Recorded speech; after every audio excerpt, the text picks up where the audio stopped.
student learning from home using BFE and have a basic digital skills but struggle with complex system, want easy access to class and engaging learning experience, easily bored by text-heavy interface and feel isolated during remote learning, need simple navigation, interactive activity, and a fun virtual classroom. Next. And next persona, second persona, we have Mr. David. He is a teacher with 35 years old. He is elementary school teacher using LPFE for remote teaching, focus on effective teaching and maintaining student engagement, face challenge with student and attention and limit classroom interaction, need tools to monitor engagement and support active learning, value an interactive virtual classroom environment, and student and teachers. Next.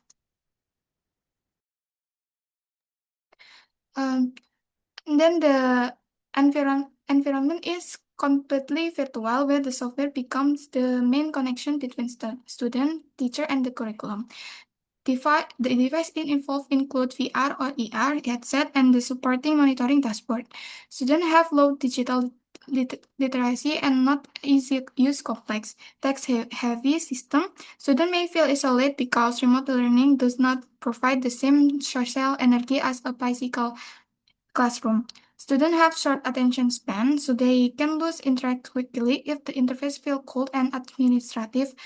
Student needs quiet learning path and cannot rely on independent data processing.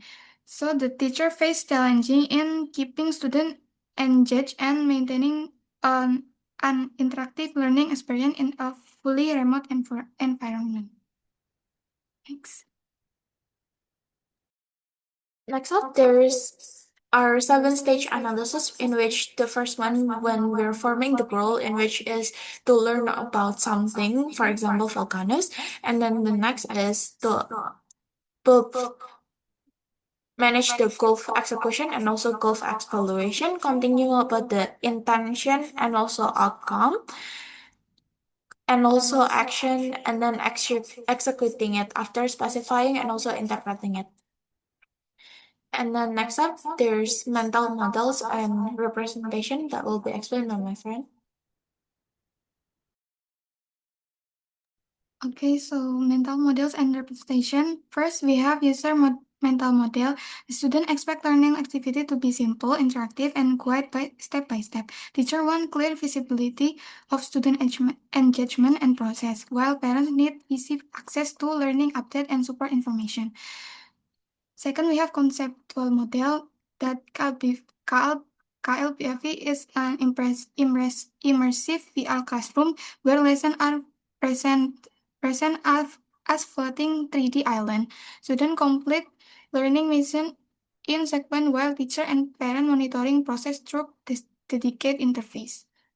Next, we have interface representation. The interface uses visual icon, simple label, floating island as learning metaphor, interactive 3D environment, and quiet navigation to make learning easier and more engaging for young students. Okay, moving on to text analysis forms. So the first is student doing and submitting an assignment. They can use either direct air pinch for the target if visible or a head rotation if it's hidden. Next. The second is teacher creating and saving material. The goal is to create and publish new learning materials. The teacher can use either a quick drag and drop or a manual file set. Next. And the last is parent. The goal is monitor the child learning process, and they can use direct notification link or manual application notification. Next. And there's cognitive task analysis. For the student, the workload is very low, or linear unification eliminates choice paralysis, or system delay could cause cognitive confusion. Next. Second is the teacher faces a moderate to high workload. They must do monitoring the dashboard analytics, and the potential error is false positive, such as misinterpreting the data. And last is parent analyzing learning progress.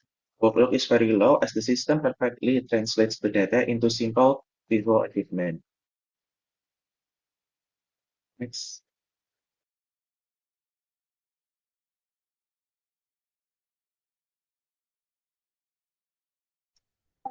Okay, so for the next one is the proposed solution, which is an immersive 3D learning platform where the core concept is replaces text-heavy 2D grids with a 3D physical spatial metaphor using floating diorama islands. Then there's a three-role ecosystem. There's students with VR, teacher with web dashboard, and parent with mobile app. And last one is the visual affordances, expanded age. So this is the interface, the user interface. So this is the first one is the parents, which is mentioned as mobile interfaces, and the second one is the teacher interfaces, which is presented in a desktop layout. Next. And these are the UI, the user interface for the students, which are VR, and it has floating islands, interactive modules, and bright colors to help with interactivity. Next. Okay, next up in the evaluation factors, there's also human factors consideration, in which design especially for children that are underage, in which doesn't really have their mental capacity yet. And then next up, there's also usability evaluation, in which we were creating a high fidelity video demonstration that will be shown in the end. And then we're doing a target sample in which there's one student that is in fourth grade or currently are 5 years old, first grade, I mean, and then there's three teachers and three parents that we shared a Google form with. And then these are the result of showing it to the parents, in which they think this is a system that they will use frequently, and then this is complex, and then this is easy to use, this is technical support, this is function, this is also inconsistency, this was to learn quickly. And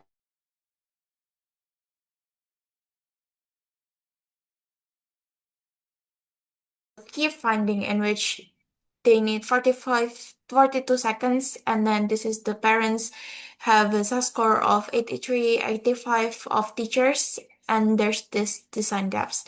And then next up, this is a design improvement. This is some lesson learned of the special UX, and then there's this video demo that we will play.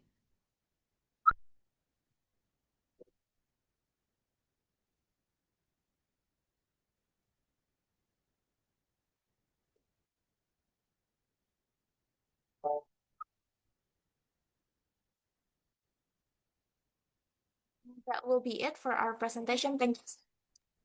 All right, brilliant. You make the presentation on time. All right, thanks for the effort. My comments now.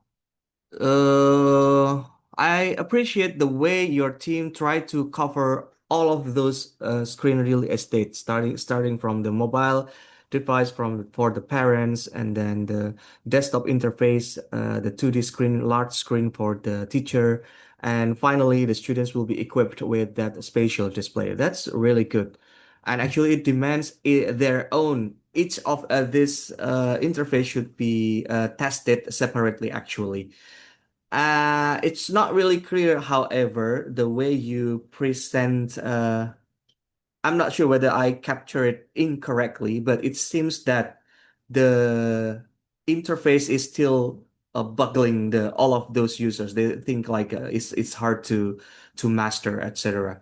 Perhaps as an alternative to make sure that they will feel like this user interface will be beneficial for them, uh, there should be some storyboards. I'm not quite sure, but I think I have mentioned that one of the prototypes that you can offer other than video or role playing or the 3D interface generated using Gen AI, you can also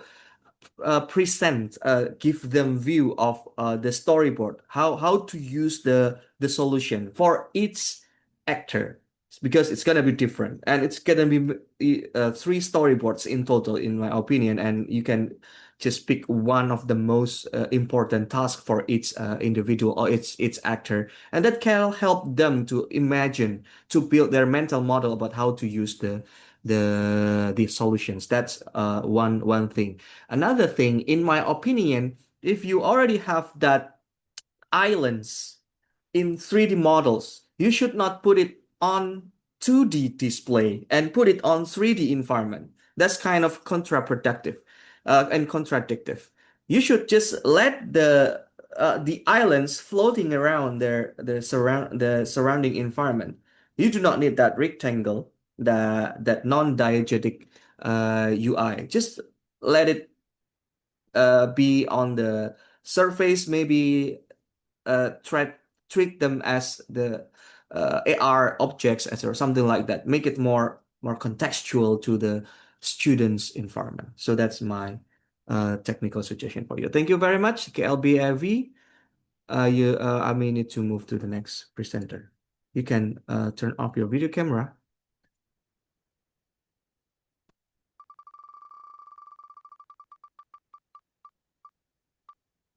I'll need to make it quick. It's 8:30 already. Teknisi bagian cleaning service. Your turn. Turning on your video camera. Raise your hand.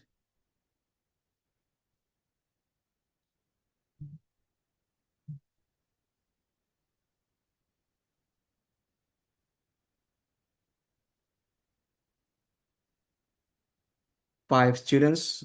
Good. You are good to go. You might try to share your screen.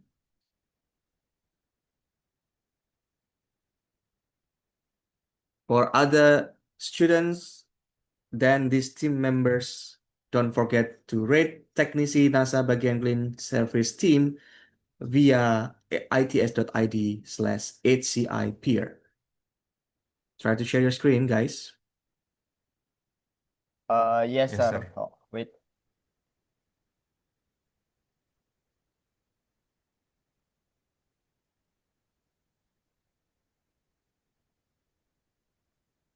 Okay, it's opening. I can see Rasha's screen now. You're good to go.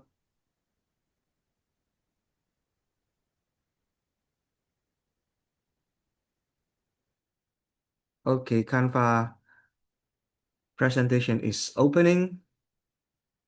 Slideshow is good, visible. You can start. Okay, good morning everyone. And today we will from Technician NASA Bagian Cleaning Service will presenting our final project. And let me introduce myself and my teammate. My name is Farah Jeremy Santoso alongside Muhammad Rasya Al-Kifari, Muhammad Ilham Akbar, Asmi Maulawi, and Alvarel Sandriano. Next.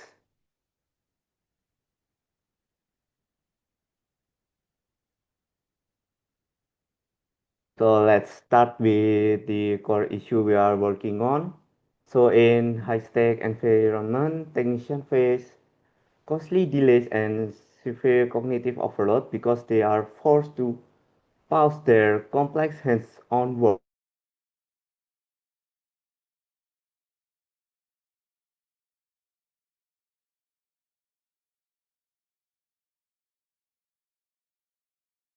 Context-aware augmented reality assistant that projects real-time data like exact job spec directly into the worker fields of view, allowing frontline technician and field engineers to keep their hand on their tools and their eye on the task. Next. So, to ensure our solution is effective, we designed it around two primary user personas representing different ends of the experience spectrum. First, we have Alexander, a 20-year-old novice apprentice. He is eager but feels overwhelmed by complex engine configuration and the high-stress hangar environment. Next. And his main frustration is the time it takes to find specific parts in tech-savvy manuals and The anxiety of mentally mapping 2D blueprints onto physical 3D engines. Alexander desperately needs step-by-step visual guidance to confirm he is working on the right path. Next. And on the other hand, we have Aristoteles, a 48-year-old veteran crew lead with 22 years of experience. Next,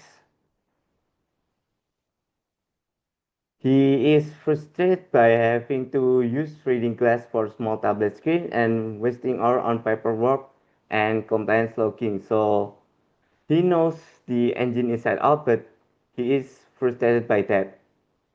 The next is the context of use.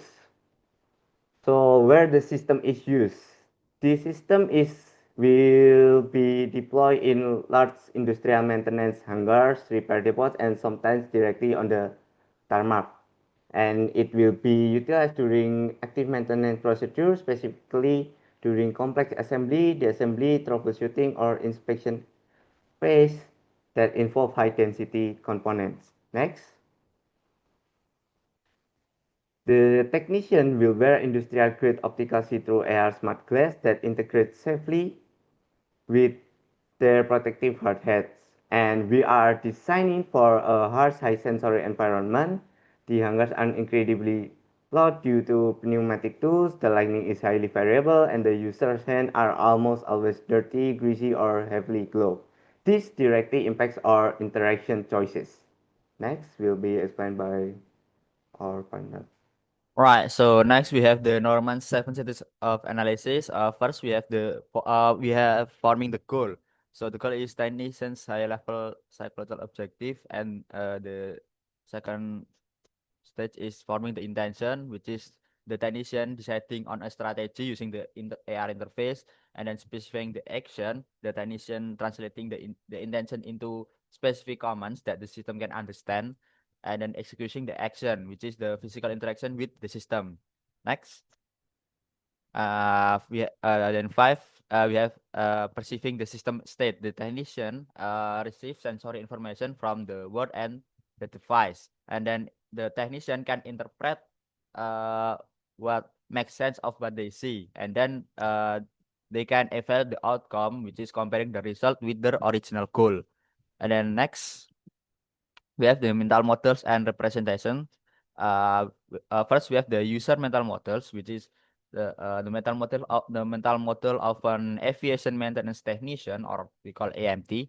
It is deeply rooted in physical deterministic environments and strict step-by-step paper or digital manuals. And then the conceptual model is that the AR maintenance tool is designed around the concept of an intelligent digital twin and context-aware overlay. Next. So we have a test analysis or the comms here. First, the test is operator verifying the torque value or the torque, like kind of the pressure of the torque. And then we have the selection rules, which is method one. I believe the traditional the method one is the voice plus smart tool. So left, slide to the left. First we have operator looking at the end. We have the look at engine array, and then the technician perceive the cyan spatial anchor over the target board. Next, the technician retrieves smart torque range. The next, the technician can fit the range onto the highlighted bolt, and then read the target value from the floating HUD, and then apply the force until the range clicks, and then observe the HUD change from orange to solid green color. And then the technician can hear an audio confirmation tone, and and then the technician can confirm the log. Or we have the second method, which is the manual gesture backup. Uh, First, the technician need to raise the dominant hand into the headset FOV. Next, position the virtual cursor over the lock value button, and then the technician can perform the air tap gesture. which lead to the same goal, which is to verify and log the torque value for fastener. Next will be presented by my friend Muhammad Rasha Al Ghifari. But I will be sharing the screen since he doesn't seem to have the control. Oh, it's fine. No. Next is the CTA or cognitive test analysis. The required decision is to identify the integrity, the structural readiness, and force modulation of the parts.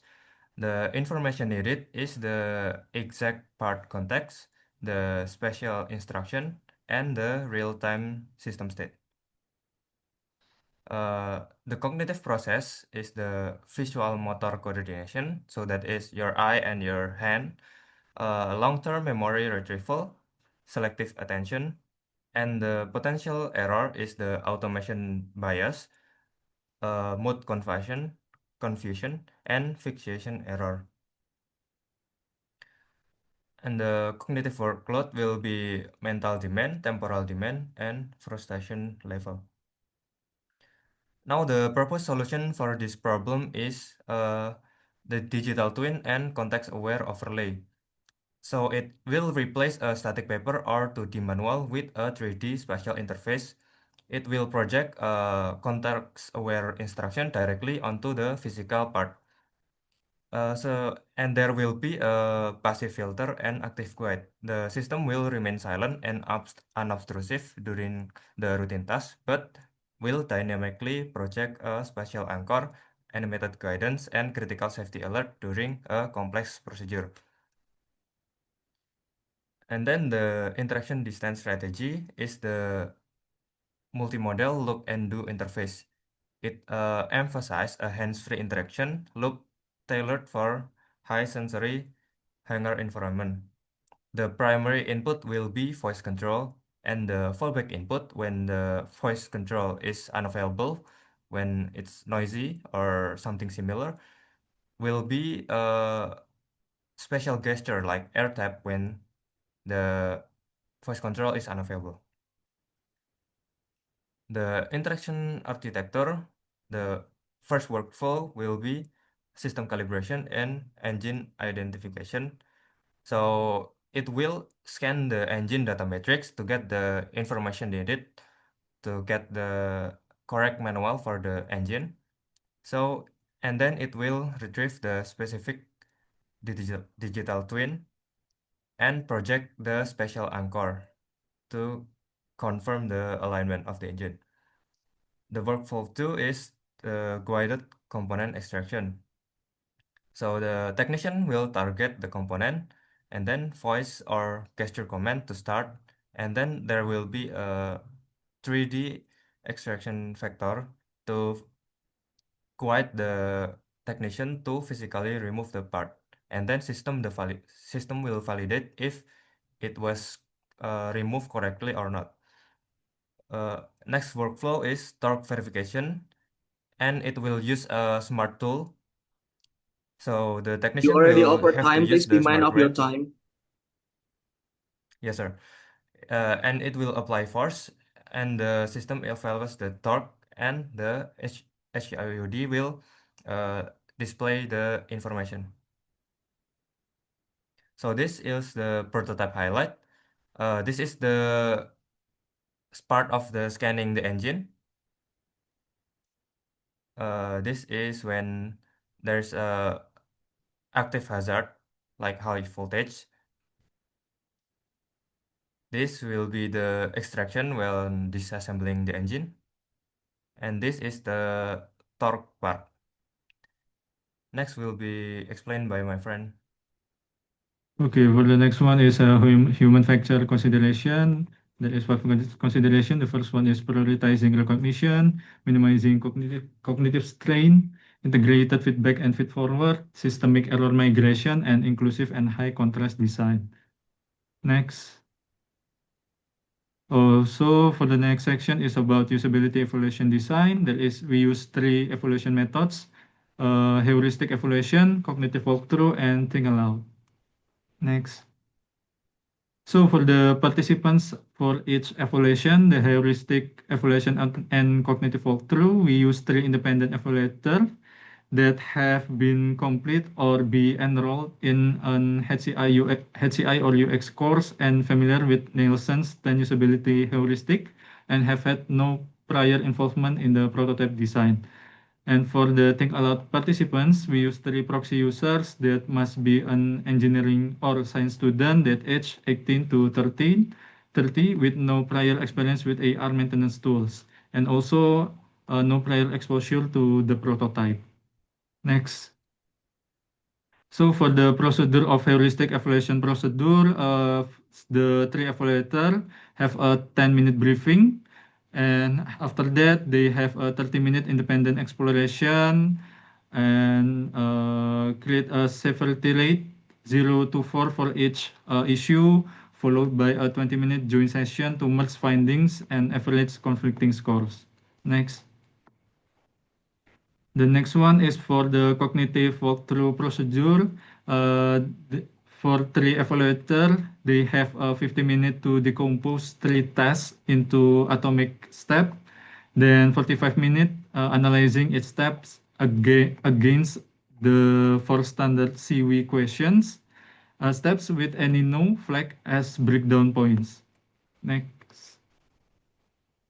For the think aloud procedure, they have a 5-minute protocol briefing.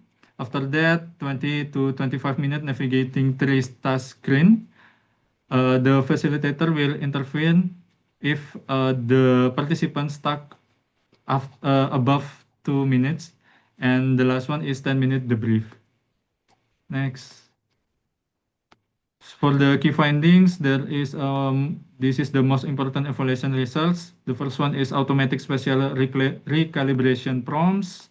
The second one is dynamic fallback affordance. The third one is persistent back navigation and gesture standardization. And the last one is enhanced visual feedback and high contrast UI. So for the next presentation, we'll continue by Ilham. Okay, for the next section is design improvement from the project that we did. Is first one is automatic spatial recalibration prompts, and then the second one is dynamic fallbacks affordance, and then the third one is persistent back navigation and gesture standardization, and then the fourth one and the last one is enhanced visual feedback and high contrast UI. Next. And then the lesson learned, here we learned that unlike the flat screens interface that the layout glitches are minor and inconvenience, but a 3 cm drift in an AR overlay complete shatters user trust and introduce critical safety risk. And then the second one is designing hands-free voice interface for industrial settings sounds ideal conceptually, but real-world context demand fluid and then predictable fallbacks. And then the last one is one size fits all. Special interface either overwhelms a veteran or leaves a novice standard. Designing distinct conceptual models such as heavily guided step-by-step, track for novices, and unobtrusive. And then the passive data ring for experts is essential to drive long-term workforce adoption. And then the conclusion is this project is successfully designed, developed, and evaluated augmented reality maintenance assistant system tailored for aviation maintenance technician. The primary objectives of minimizing context switching and reducing spatial cognitive load. And then here we have the demo. Forget it. You already over for 6 minutes. Just stop the presentations. This is lesson learned for other team. Please manage your time very well, guys. This is very important for your career as well. To severe here. So I believe that you should exercise more, practice more, rehearse before you present today. And your content is too GPT. I mean, you need to make sure that you got the substance and the essence of what you are going to present. And some parts is quite abstract, so I believe that you will need to, for example, make the storyboards, as I mentioned previously, that will help the readers, the viewers, the audience to understand your idea faster, better than just giving too much text on the context. And then the multimodal not really clear. So you said about the multimodal, but everything's there is like more like visual. Okay, I will need to move to the next presenter. Thank you very much.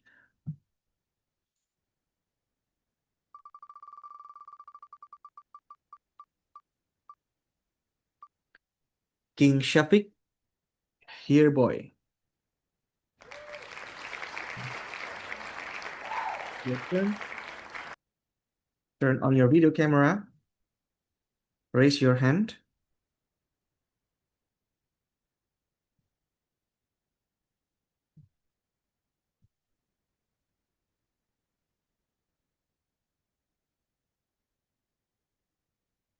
Okay, 5 of you have turned it on your video camera. By the way, please, okay, all of you have raised your hand. Make sure that you raise your hand so that you will appear on the top of the screen for others. Okay, you may share your screen. Other than King Shafiq members, you should rate this team and give some feedback.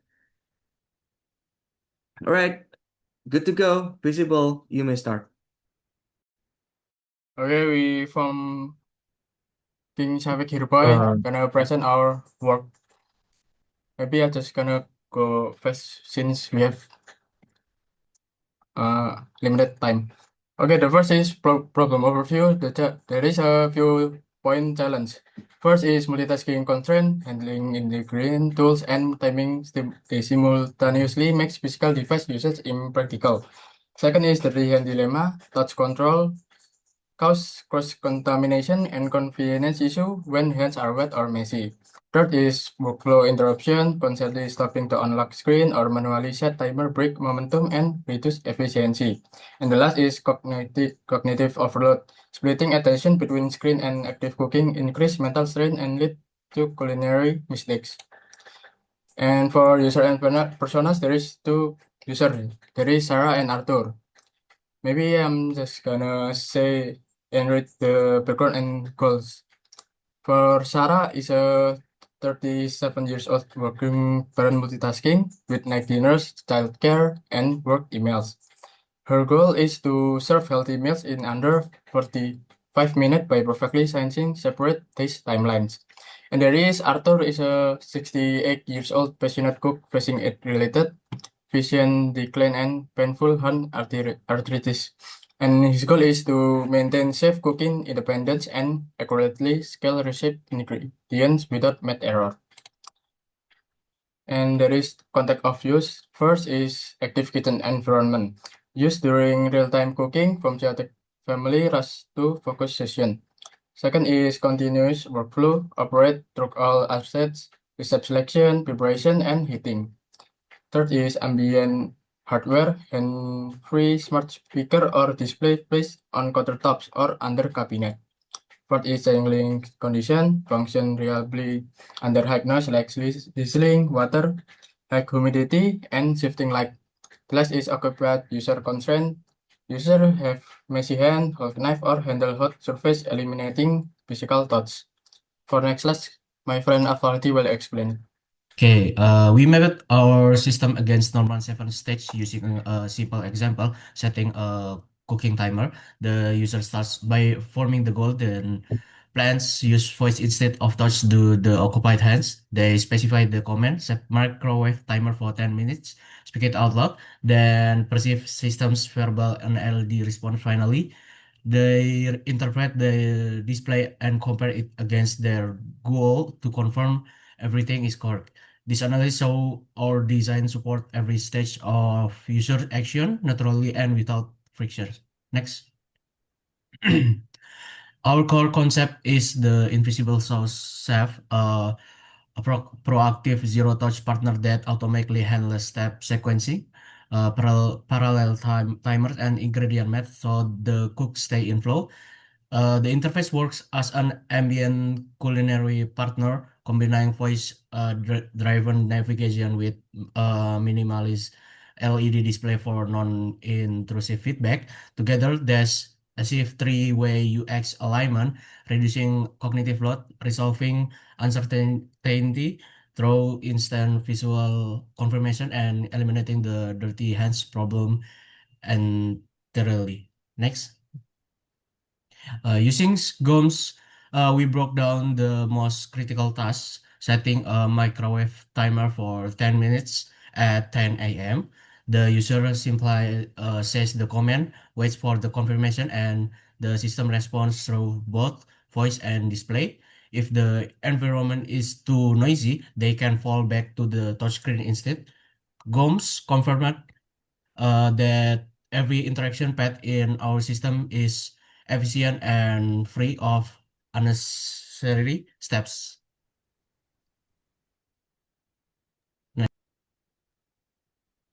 Next.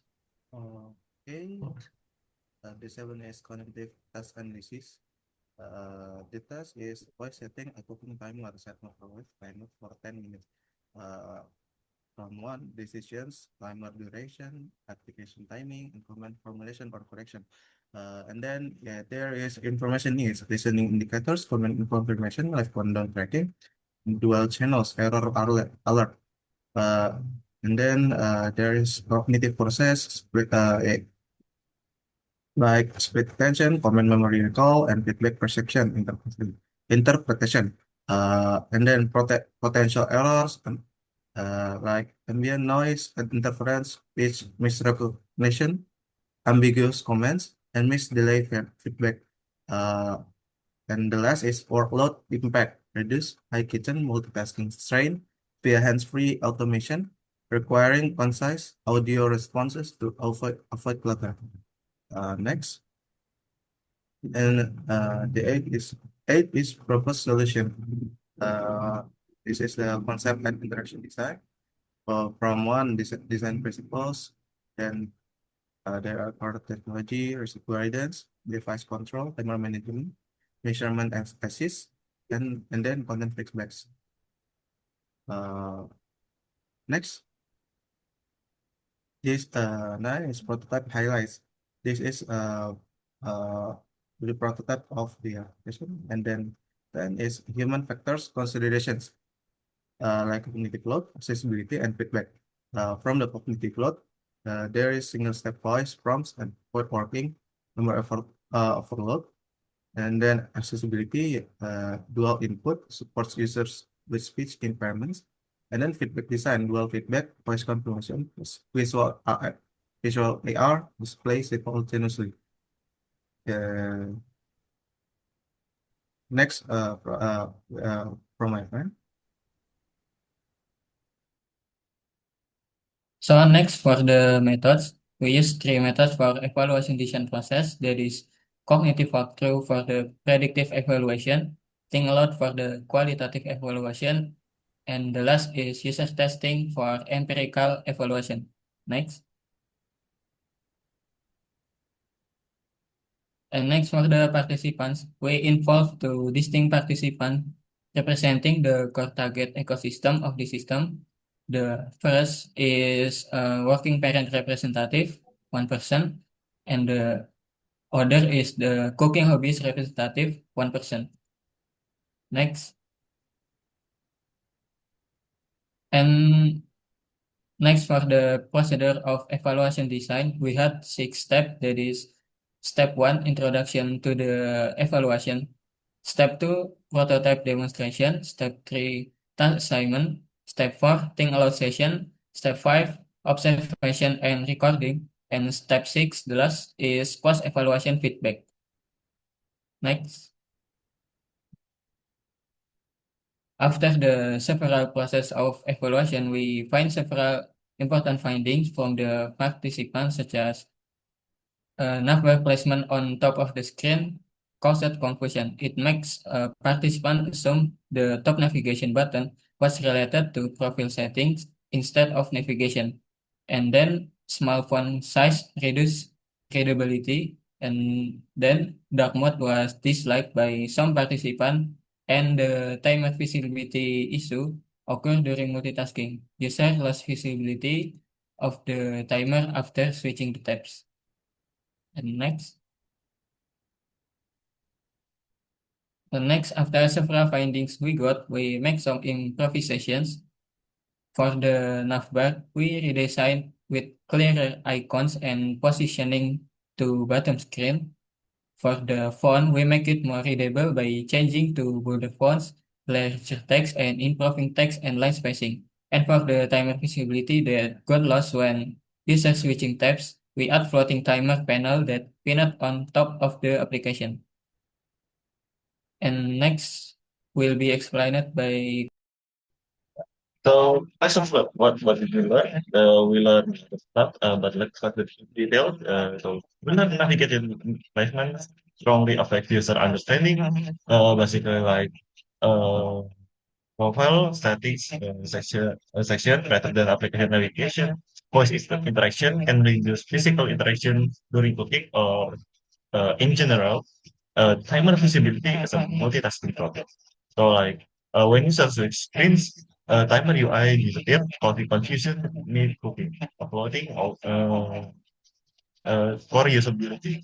Readability is critical in kitchen environments, as in evaluation revealed that small font size reduce readability, and then last, iteration closes the goal of evaluation.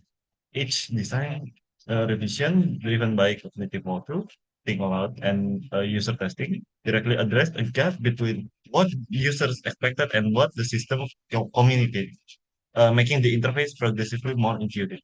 Next. All right, for closing, conclusion. So our team has successfully applied HCI principle to design hands-free, eyes-free voice control smart kitchen assistant. So we think that multimodal redundancy like voice and visual is essential. And in our opinion, relying on voice alone is too fragile in real kitchen environments with noise and distractions. And personally, and speaking for the team, in the future, we hope to fix our work to implement fidelity PUI implementation via workflow and deep IoT integration with smart opens, cooktop, and kitchen systems.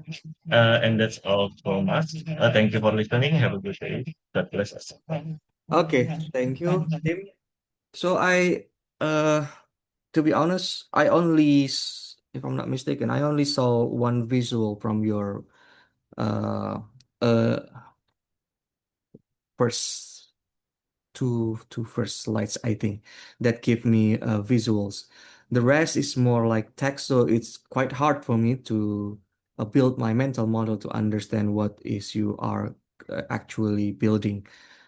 However, since you mentioned about this multi-model issue, then yeah, I think you need to equip the prototypes with more storyboards, in my opinion, because without storyboards, if you just give a Figma prototypes or some user interface design, it's hard to imagine the auditory part or maybe even the haptic if it's necessary to be there in their kitchen utensils for the chef, despite the chef is just just a working mom or the hobbyist. Yeah, I think storyboard will benefit your pitch deck, in my opinion. That's my short comments for you. I will need to move to the next presenter. Thank you very much. So you were over time for 1 minute, if I'm not mistaken. About almost 1 minute. Okay, thank you. Now I can move to uh, the next presenter.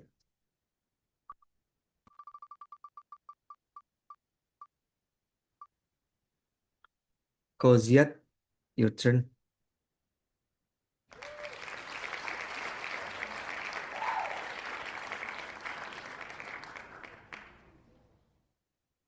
You can turn on your video camera, raise your hand.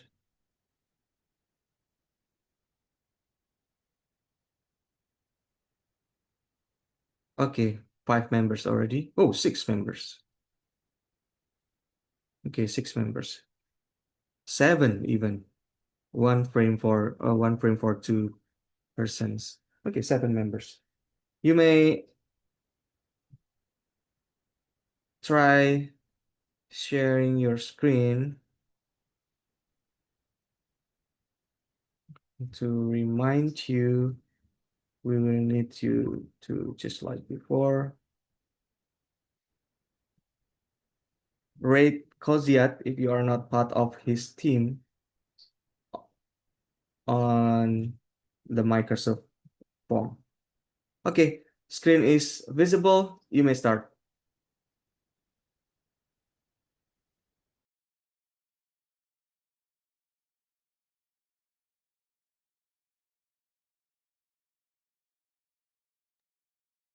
Okay, so good morning, everyone. Today we will present our HCI final project, the Smart Mirror Home Fitness Trainer. Before I start the presentation, I would like to introduce our members. Let we know Gali, Dani, Ziad, Farel, Arya, and me myself, Handika. Next slide, please.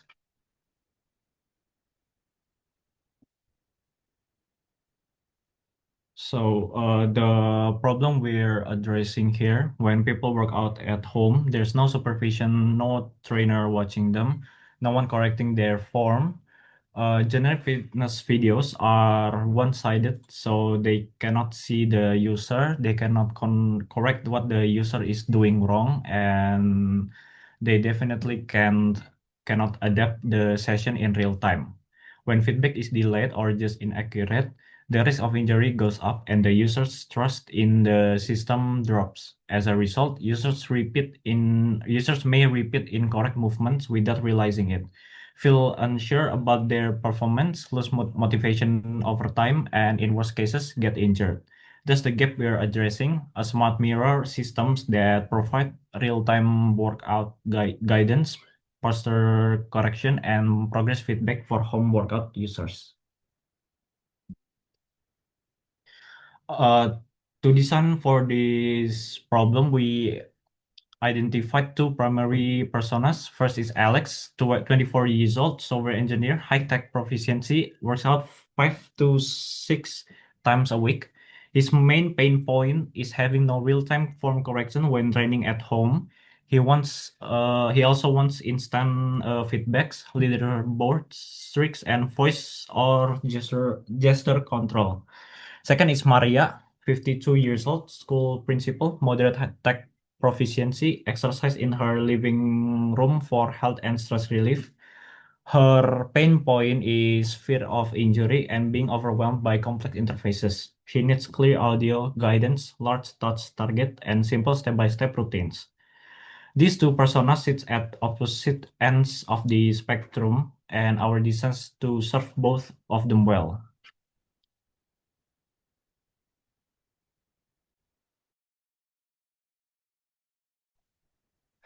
So for the context of use, the system is deployed in home settings, which are living rooms, bedrooms, and home gyms.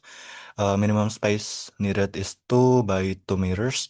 The mirror is wall mounted and the camera captures the full body from around 1.5 to 3 meters. But the environment isn't always ideal. So there are 3 challenges that directly shaped our design. Variable lighting between natural and artificial sources, background audio noise from household sounds or music, and the physical state of the user, which are sweaty hands, elevated heart rate, all of which make interaction harder. In terms of usage, Alex typically exercises early in the morning before work, while Maria does her routines in the evening. These factors are exactly why the system needs a multimodal input approach and an adaptive interface. For Norman's 7 stages, we analyze the user interaction flow using Norman's 7 stages of action. In the goal stage, the user wants to exercise by losing weight, building muscle, and improving flexibility. The mirror should make that goal feel clearer and motivating from the start. In a planned stage, the user browses available workout options. The system will present this in a way that's easy to scan. And in the specify stage, the user logs in the details, including workout type, duration, difficulty, trainer voice, and positions themselves for tracking.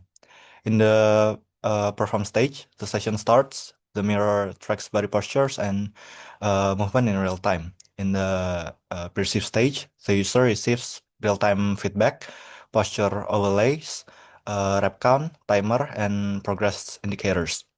And in the interpret stage, the user understands what that feedback means. Green means correct form. Warning means adjust. In the compare stage, the user checks their results against their original goal, such as reps, calories, posture, uh, accuracy, and then decide whether the session was successful or not. And the next stage, the next slide.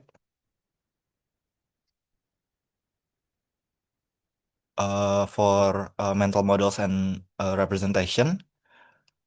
Now, there's natural a gap between what user expect and what the system actually provides. Users expect simple voice or swipe control. The system gives full multimodal input, including gaze and gestures. Users expect basic stats like reps and also time. The system will provide a biomechanical analysis and a fatigue index. Users expect to just repeat an exercise when they make a mistake, but the system actually logs the error, adjusts difficulty, and delivers a corrective cue. Our strategy is to bridge this gap is progressive disclosure. We start from what users already know and gradually introduce the more advanced capabilities as they grow more comfortable with the system. Now, for next slide.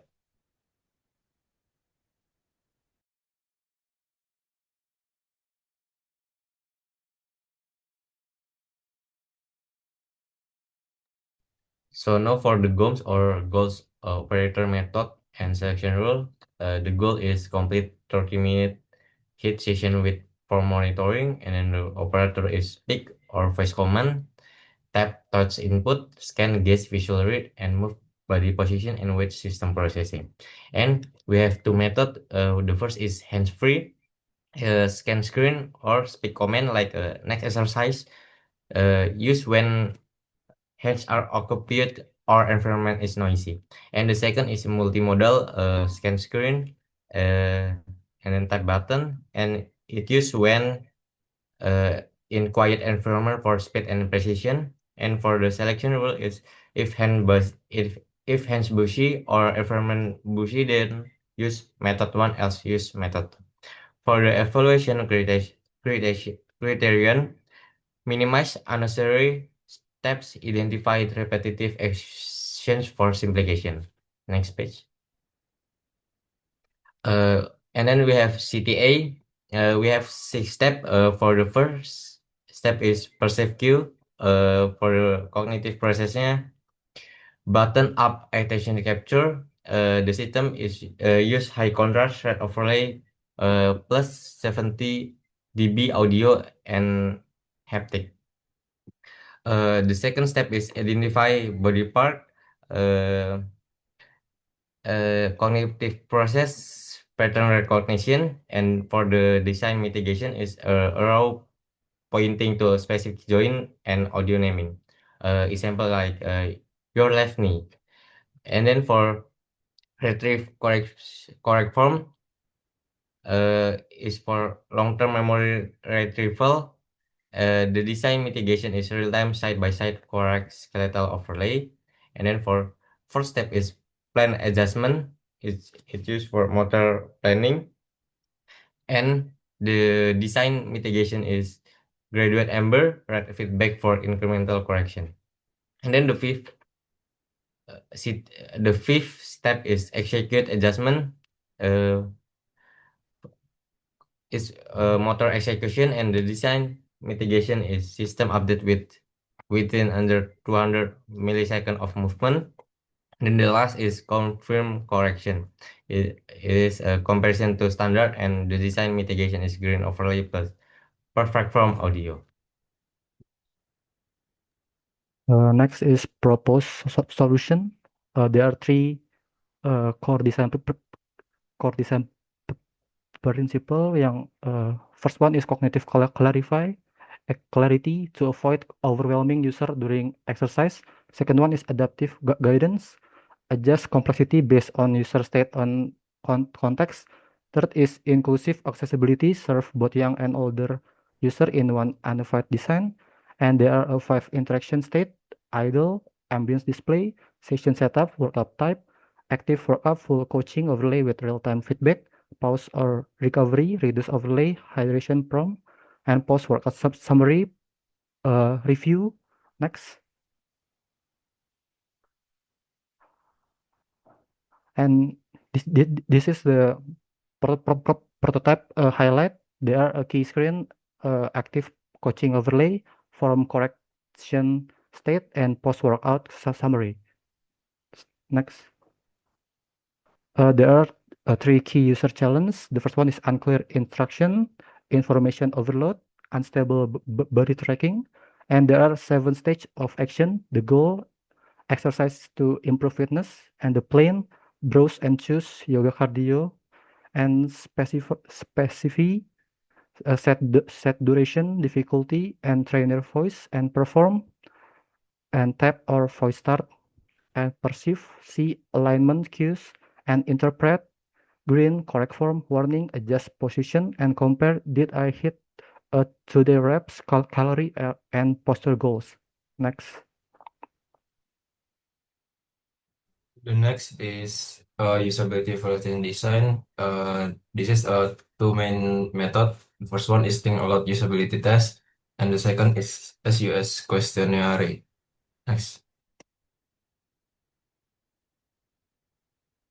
The next slide is three key finding. The first one is users need clear real-time feedback. Homework workout users need simple guidance, and this last feedback must be easy to understand. Next.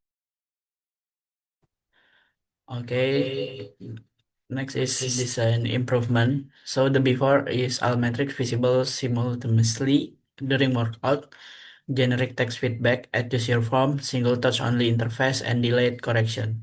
And then after the improvement, we get a progressive disclosure, specific audio, lower your left knee 5 centimeter for the example, and then the multimodal voice, touch, gesture with context direction. And the last one is real-time edge processing under 100 millisecond correction cycle. And then lesson we learned is HCI Insight is a smart fitness mirror is not an only display, it is a coaching interaction system, and then the feedback quality is more important than the amount of feedback. And then the last one is physical interaction needs simpler UI than normal mobile or web interaction. And then the conclusion and the demo is the smart mirror home fitness trainer combines AI body tracking and real-time feedback to create a personalized home workout. And then the PPP framework shows the system can analyze movement, detect fatigue, and predict injury risk automatically. The 7 stage of action confirms smooth user interaction from setting a goal to evaluating result. Key challenges such as unclear feedback and unstable tracking were identified and addressed through HCI center design. The system serve both younger users who seek engagement and older users who need simplicity and safety. Overall, this project demonstrates strong HCI principle and real potential as an intelligent, inclusive fitness companion. Thank you. Maybe there's from Okay, our thank you very much. You guys are over time for 4 minutes.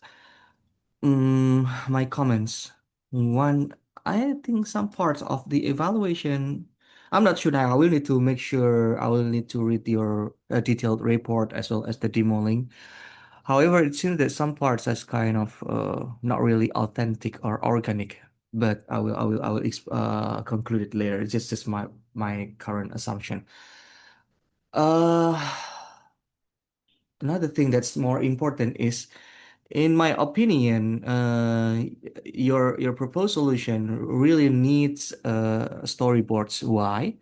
Because I believe, speaking about workout, there are a lot of variety of workout, and the ones that we spoke about during the class session previously, sit up, push up, do not let the users to stand up in the front of the mirror during the workout. So I believe that there should be some anticipation to this type of workout when the users cannot directly or all the time to see the mirrors. There should be some types of feedback that is specific for those, in my opinion.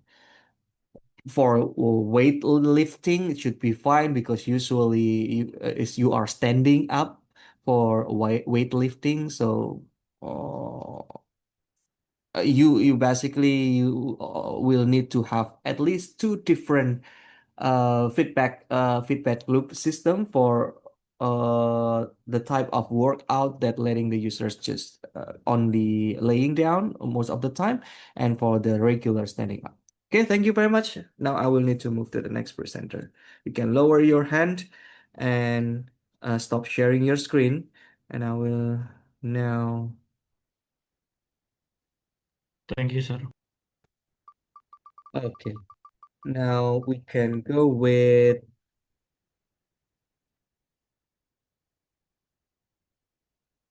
Vibe. Very inefficient but entertaining. Turn on your video camera.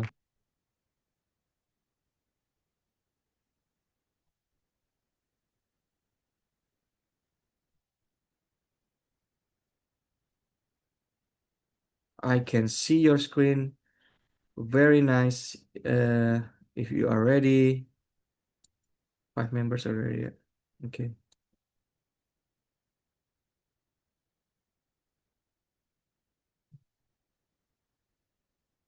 If you are ready, you may start speaking and I will start the timer.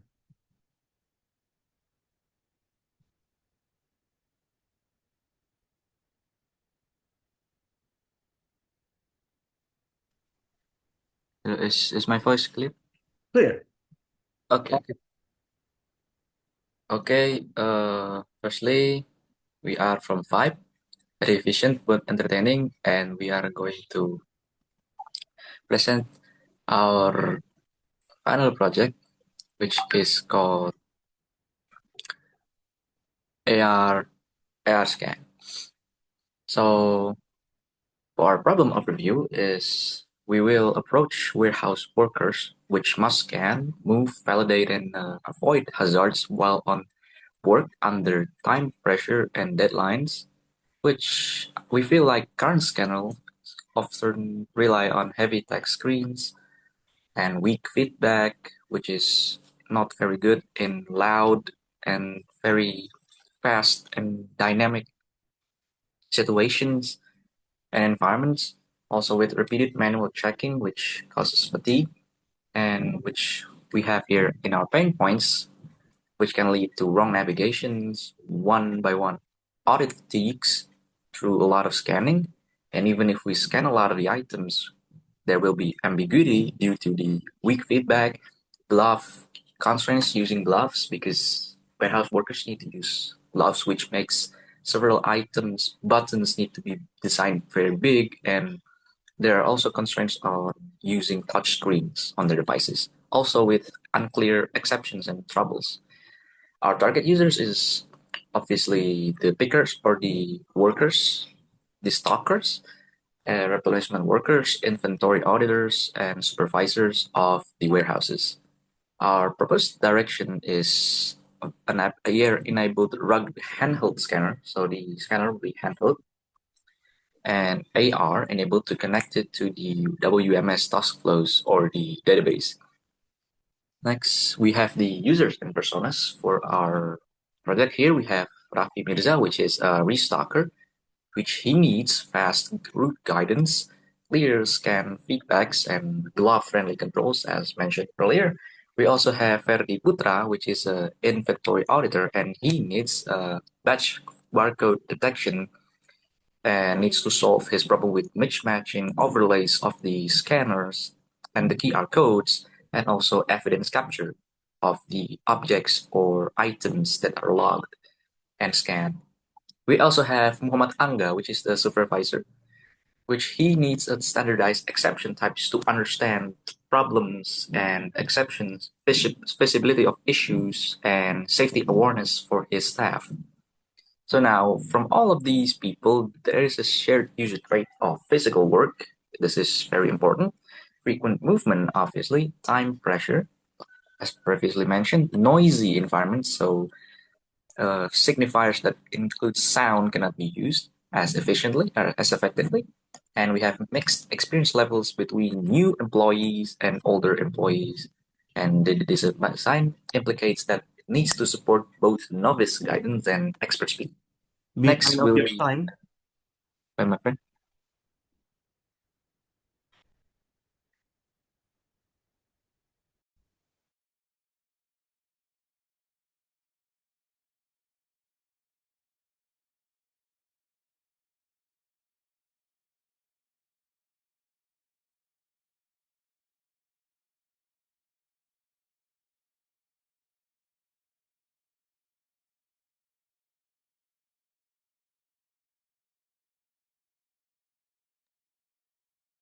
Okay, so because of time, so let's just dive into the Norman seven stage analysis. So here's the Norman seven stage analysis. So we got the primary tags, analyze, pick and validate target item. So here's the goal, and also there's a action specification. So after that, we have execution supports. And then the last, we also have evaluation support. Okay, let's next into the next slide. So here's the mental models and representation. So there's a user mental model. Scanner is a barcode gun. Pin address is a physical location. WMS is the trusted inventory record. So here's the designer model, like uh, the model like the WMS assigns a task, like the flow. You can see send a task and then handheld and then worker scans. So it's generally more likely like flow. So next into representation, here's the rows, scan rectangles, target pin frames, warning icons, and source status label. So here's the metaphors, warehouse, GPS, traffic, and camera view. And here's the key implication. Keep representation aligned with physical warehouse object and action. Okay, here's the goals. So here we have most important task is pick and validate target item. So we have the goal, operation, and the method regarding the most important task. And we have the selection rules too. And the last but not least is a design implication. Okay, so the CTA. Let's dive into CTA. So CTA focus on required decision, information needs, cognitive process, error, and workload for each text. So use the high workload task. Let's inventory audit. Use the audit challenge and exception challenge. And the last but not least is design implication. Okay, so I think we can just dive into a prototype. So here's the prototype highlight. So the major scene, like there's a task queue and the detail and route navigation and scan validation and batch audit and exception and link. So here's the flow in the major screen. Task queue, task detail, AR route, scan validation, and confirm pick. So the prototype is already like let's see. So yeah, so like this is the prototype when we start the task. So it will detail the navigate and target location and item details and required steps. So it is the start hard road. Okay. When we click this, when we scan the bin. Okay, so let's just dive into human factor consideration. So here's the human factor consideration. So Jovan, okay. sorry, it's my turn. Yeah, Okay. you are over explain with my Yeah, section. Okay, it's start with my section. It's section 10 is human factors considerations. So there's like a recognition over recall. There is like a visible test cards, like a bind codes and SKU, quantity and next action buttons. And there's like a cognitive layout reduction. It's like one primary action per screen and step-by-step test structure. And the feedback, it's like immediate match, safe path, change, exception, and low confidence states. And like the error prevention is like a validation for confirmation, and the mismatch warnings, rescan, or report paths. And the accessibility is a large touch targets, high contrast, icons, labels, and color blindness of redundancy. Next.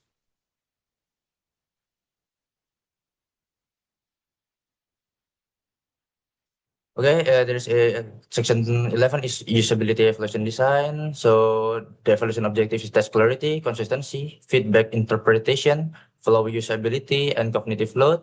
And the participant is chosen as a representative user for prototype testing. Like we have to familiar with touchscreen apps, understand basic warehouse test scenarios, and willing to think loud during testing. And the methods is cognitive full drop and think aloud user testing.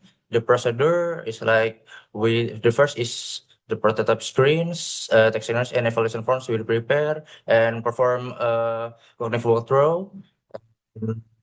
There's after that participants complete the same test scanners individually, and then the evaluator record hesitation, confusion, wrong action, and comments. And finally, the findings from both methods were combined, grouped by issue type, and prioritized by severity for product revision. The instrument is a walkthrough checklist, test sheet, observation sheet, post-test questionnaire, and severity log. Okay, so now, Aka, let's. Okay. Is my voice? Can you hear my voice?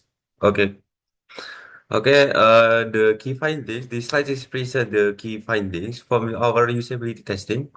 Overall, users will be able to understand and navigate the prototype effectively, particularly in the task queue, error navigation, and scan validation features. We identified three low severity issues and two medium severity issues, mainly related to the visual density of the base audit screen and the unclear wording of the unknown issues option. No high severity issue were found. Yeah. You can next decide. Okay, like the design improvements, scan validation, rename issue to report issue to make the recovery action explicit, so the user can understand more clearly. And the next is batch audit, emphasize mismatch and low confidence item. Add selected highlight issue to item first. Exception handling, replace unknown issue with specific categories such as unrecognized barcode, low confidence feedback, added risk and recommended helper text, and improvement strategy, more efficient only, preserving the existing flow and visual system. Next. And the next is my friends Titan to explain.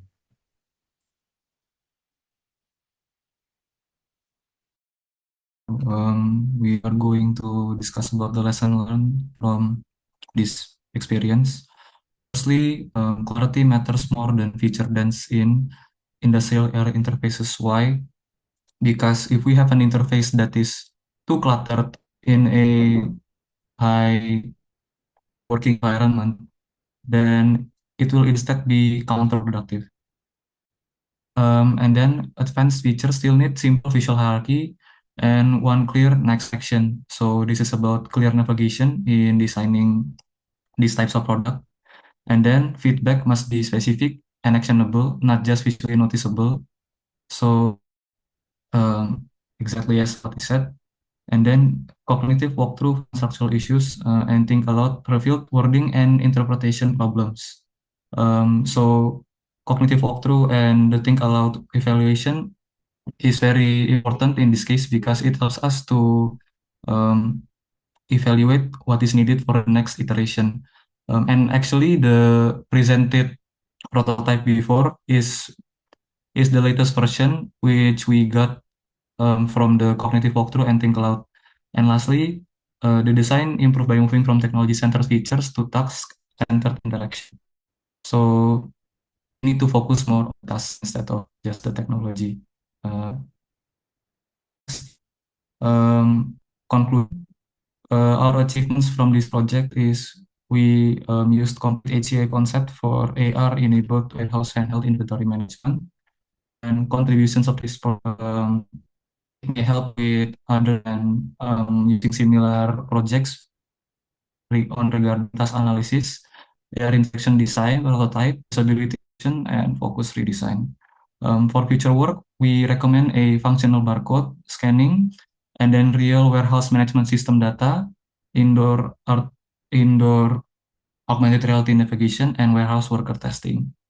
Takeaways, AR scan is promising as a guide or assistant, but real-world validation is required since this project is more UI heavy instead of the design heavy. The prototype link is mentioned below. Thank you. Are there any questions? Okay, thank you. 4 minutes over time. So basically, the storyboards also may benefit your pitch deck, in my opinion. It's quite hard to imagine the way we utilize this product without any visualization of the surrounding. I haven't yet checked the prototype, of course, the Figma file that you offered, but it seems that you use Figma Make, so it seems that it's gonna be 2D web. So I assume that it's similar to the ones that you've just presented on the slide deck as well. If that is the case, then viewers may assume that you only work on a kind of the web, 2D web as a solution. So as an alternative to improve the quality of your pitch deck, I believe that you should map what you have on that web interface. That's okay, 2D interface, and then you will put it as a non-diegetic user interface in the spatial display, as I mentioned to the previous team as well. That will help the users to understand the context of these 2D elements will be located on the AR. Last thing, I don't think that the AR scan is good name for this product because AR is always scanning things. So this name scan is not really representing the problem domain. So I suggest you to find other name as well to be more representative and to try to capture the problem domain or the pains point that you would like to overcome through this solution. Thank you very much. Now we move to the last presenter, Zahra Fidela. Tim, so you may raise your hand and turn on your video camera.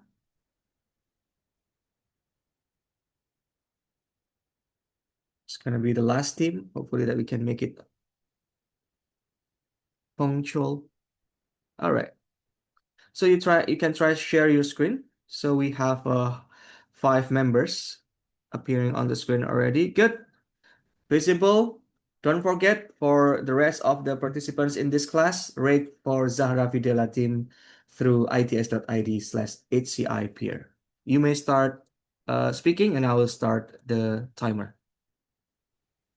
Okay, good morning everyone. So we're from the Zahra Videlas team and we're gonna present our design of ticketing vending machine interface. So wait, for the problem is the current transit ticketing interface is unintuitive that cause long queues and crowds, especially in rush hour. So our motivation is to reduce those bottlenecks and improve the overall transit ecosystem. For the target users, we have 2 types of users. First is daily commuters, and second one is international tourists. Next will be presented by my friend. Okay, we identified two main target users in this project. The first is Bandung, as a university student who commutes by KRL every week. His main goal is obviously get through the gate as fast as possible and no queuing. Also, for the second users is Zain, as a tourist from Australia visiting Indonesia for the first time. So he just wants to buy a ticket easily and find the right train without asking for help. He also needs clear English guidance and familiar payment methods. Next slide, please.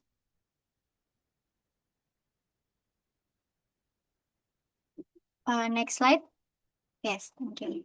So this the context of use. Where and when the system is actually used happens at the entry and exit gates of KRL station during tap in and tap out. The most critical moment is during morning and evening rush hours. For devices involved are physical e-money cards, ticket vending machines, and the electronic gates at the station. For the pain points, commuters deal with slow process, long queues, and forgotten top-ups, while tourists struggle with confusing instructions and no English guidance. Well, on this slide, we analyze this problem using Norman's 7 stage of action to understand how users currently interact with the KRL access system. The goal is users want to reach their destination, but we found some issues in specify action and execute stage. The first one is user will need to take out their physical card from their wallet or bag, and this action can slow people down. The second issue is user have to manually tap their card on the gate reader. And repetition may create delay and queues. Another issue is when something goes wrong, user don't always know why. The feedback isn't always clear enough for user to understand. So this result is what inspired us to design an automated hands-free solution that bypass this issue. Next. Okay, so based on our two personas, Bandung's mental model is shaped by GoPay. He expects the system to recognize him automatically with payment charged automatically. Zane's mental model comes from transit experience in Australia, so he expects an explicit tap action, directions like Google Maps, instructions in English, and payment via method that he already owns. The key finding here is neither mental model match the current KRL system. Both users have different mental models shaped by completely different past experiences. That's why the design must provide clear system status, universal icons with multi-language instructions, and explicit instant confirmation after every interaction.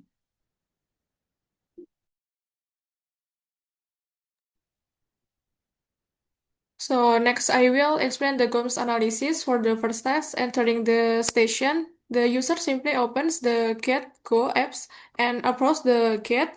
The system automatically detects the user Bluetooth, verifies the account, opens the gate, and records the tap-in. If Bluetooth is available, NFC can be used backup method. For the second task, exiting the station, the user approaches the exit gate. The system verifies the Bluetooth connection, open the gate automatically, calculates the fare, and records the journey as complete. NFC is also as a backup option. Next. The third task is station navigation. The user selects the navigation feature and chooses either AR navigation or 2D maps navigation. The system then provides direction and the user follow the route to the correct platform. And the last, after the trip is complete, the system automatically calculates the fare and deducts it from the linked payment method. A payment summary is displayed and the transaction is saved in the history, allowing user to complete payment without any manual action. Next.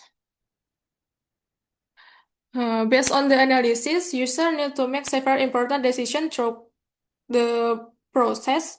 When entering the station, they may choose between BLE and NFC if needed. During navigation, the selects either AR navigation or 2D maps navigation. And then finally, during payment, user needs to ensure that their linked payment method is active and the transaction is completed successfully. Next. In addition to the decision made by user, I also identified several cognitive processes involved during the use of the system. These process involves perception when user observe get signal, BLE notification, and navigation cues. It also involves attention to route content, memory to recall setup requirements, decision making when choosing between BLE, NFC, AR, or 2D navigation, problem solving when handling access issue, and monitoring to verify trip status and fare deduction through the journey. So from the CTN and comms, we decided to propose solution. So the solution is using people ecosystem with BLE or Bluetooth Low Energy technology. So the primary touch point is the mobile application as the central hub and the smart key. How it works is the first user need to account setup and integrate their payment method, and then they should enable the Bluetooth and approach the entry gate. And then from the proximity 50 centimeter, the gate will automatically detect the Bluetooth and open the gate, and the system will lock as users tap in. But if the PLE not detected, user can use the NFC option. And for the navigation, user can just open the app and start a navigation, and then the system will show the AR course navigation through a camera. And for the exit is same as the entry, but the difference is just uh, the system will lock as users step out and then automatically reduce the user's balance based on the fare calculation. For the prototype highlights, we have concluded that we have four main important flow or interaction that the user needs to do. One is the onboarding and setup. Second, it's the home and travel planning. Third is the gate flow. And fourth, it's the post trip. Next. This is how it looked like about the prototype, but you could check our Figma link for more clearly design. Next. And then for the human factors consideration, since we design for the human, for the recognition overall, we use AR navigation. And for the cognitive load reduction, we use BLE hands-free gating.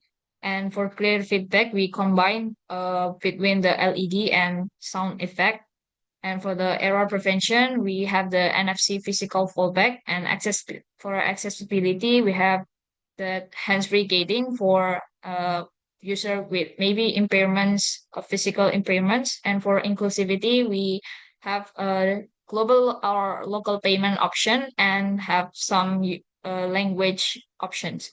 And for color blind friendly design, we synchronize between lights, so not just light, but we use some auditory effect. We focus on evaluating whether users could understand the overall concept and complete the intended task. To do that, we use a cognitive walkthrough and a qualitative interview. We recruited two participants for representing our two personas, which is a regular commuter and a proxy tourist. They were asked to complete several scenarios while we observed their actions, and afterward, we interviewed them to gather feedback and suggestions. Next. So for the key findings, what we have interviewed, we found that the both group validated one, that the BLE has hands-free concept effectively reduces gate queues and speed ups commuting. Second, green color feels professional and trustworthy. Third, that the green check mark and red triangle for the feedback, it instantly communicates the system status for the user are willing to keep the Bluetooth on continuously for hands-free experience. And the five, overall app flow is intuitive from account creation to gate entry. Next. But from that, what both have agreed, we found the issues or pain point that the group 1 and group 2 find. That first is auto debit anxiety. So both group confirm that they are afraid about no confirmation before deduction and fear of financial loss if phone is stolen. Second, icon confusion. So the history, help, and FC icons is unconventional, and the navigation and history icons look too similar. Third, the navigation practically. So the group 1 said that the AR is impractical in crowded stations, so they are preferring the 2D map, while the group 2 said that the AR arrows clear and effective. Fourth is the language barrier. The group 1 said nothing about it. The group 2 said that the English-only interface may exclude non-English speakers. Five, it's the gate feedback. So the group 1 said that the 3 loading bars feel slow, and the group 2 said that they are unsure about what happens after tapping the NFC. Next. Based on the evaluation, we implement some design improvement in home dashboard, get interaction feedback, NFC fallback, and hardware setup. Next. This is the visualization of the improvement design that I mentioned before. Next. Okay, from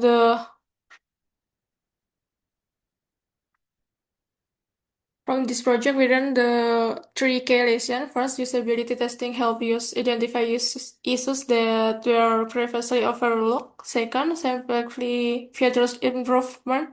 The overall user experience. Third, personal help us better understand user needs and make better design decision. Next.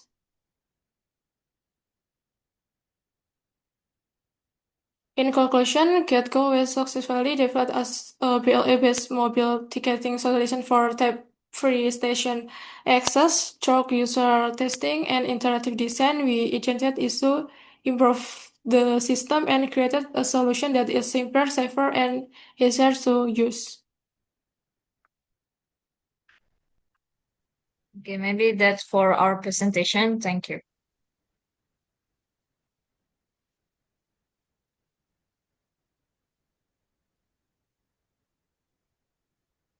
Sorry, forgot to unmute. So you guys over time for about 2.5 minutes. Thanks for your presentation. In my opinion, it's quite comprehensive. I really like the way you try to embody a lot of IoT ideas into and sensors into your solution. So it's not merely handheld AR, right? So it's not wearable. But I still remember that back then I also suggest you to also explore the wearable version. So if with the handheld you move to the wearables, the real estate, the way you manage to lay out the user interface will be totally different. So that's another improvement that you may pursue for your get-go solution. I may suggest that one. And I agree that language barrier is for real. And since you are trying to support international visitors, tourists, that do not speak with the local language, then the flexibility of language should be addressed in the solution actually. Even like you should not only allow the users to pick Latin-based languages like English, Bahasa Indonesia is a Latin-based language, but you should also, like, for example, maybe there will be a lot more Chinese tourists, then it should support the Chinese character as well. That's quite important issue in this manner.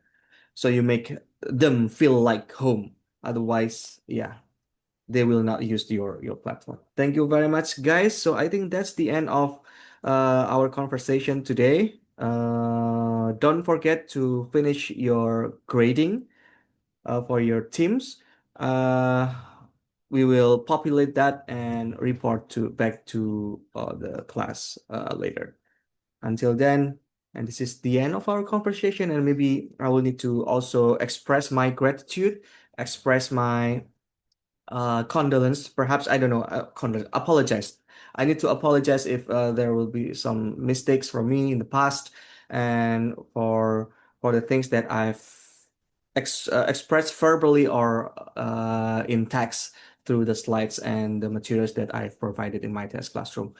All in all, I really hope that this is gonna be the start for your brighter future as a software engineers. I believe that you should not only rely on your technical skills as a programmers to survive in your career later. You know that AI is gonna be your part of your society later on, so you should be friend with them, and by having only relying on your hard skill, technical skill in programming, that's not gonna be enough. As a human being, you should be aware of the issue that you should kind of understand and comprehend that context is the more important thing for you as a human being. If you can develop more empathy to your surrounding, you can inshallah survive the situation even though AI is getting better and better. Until then, good morning. Assalamualaikum warahmatullahi wabarakatuh. Waalaikumsalam warahmatullahi wabarakatuh. Thank you, sir. Thank you, sir. Guys, thanks. I'm sorry, sir. I just want you to let you know that my friend and I haven't been marked present yet. Yes, the same as usual. Somebody also text me on the WhatsApp. I cannot reply it yet. The presence is against for punctuality records. So if you are late while I'm already starting the session, then you are not marking as attending the meeting. Okay. Excuse me, sir. Excuse me, sir. Yes, Titan. Will the final exam be postponed to next week? I will inform you on the meeting chat. Okay. Oh, all right. Thank you, sir. Oh, sorry, in the WhatsApp group. Thank you, Titan. Thank you, sir.